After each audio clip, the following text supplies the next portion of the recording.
I have to tell you that you and Ralph Nader have been the most requested guests from my audience to come on. Well, thank you. Ralph's an old friend. I remember when Ralph made his run for president a number of years ago, and I went to his, when he would come to Minnesota, I would go and attend, and I have great respect for Ralph Nader and consider him a friend today. He's also, he's fun to be around because here you have a guy who is so committed. He lives in New York City. He doesn't own a car, and yet he did and spearheaded the biggest safety measures for cars throughout the United States of America. And he himself has nothing to do with the car. He rides the subway. That's right. That's right. And so, no, you respect someone like Ralph like that. And, you know, because if you think about someone like Bernie Sanders, like a lot of the policies that he was running on were very popular. Right, right. Oh, I actually tell you the story. I actually went down when Bernie came to Minneapolis, me, Jesse Ventura, the ultimate independent. I've never voted for a Democrat or Republican, and I've never ran as one.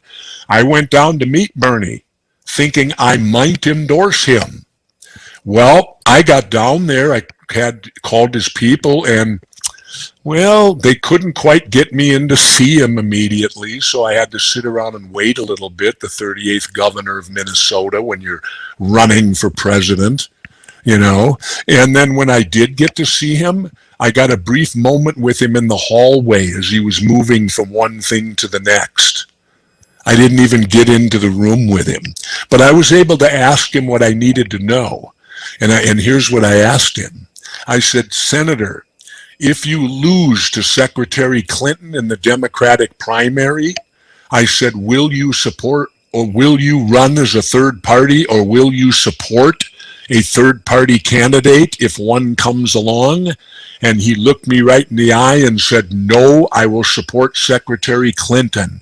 I looked at him and said, thank you, and I turned around and left and knew right there Bernie was not getting my endorsement, because Bernie Sanders, I learned at that moment, was a Democrat hiding in independent clothing. He was portraying himself and getting elected as an independent so he could try to draw in independents who didn't want to be part of the two gangs, while the real Bernie is a Democrat when it comes down to, because when he said he would give his full support to Hillary Clinton, I just looked at him and said, thank you, and turned around and left.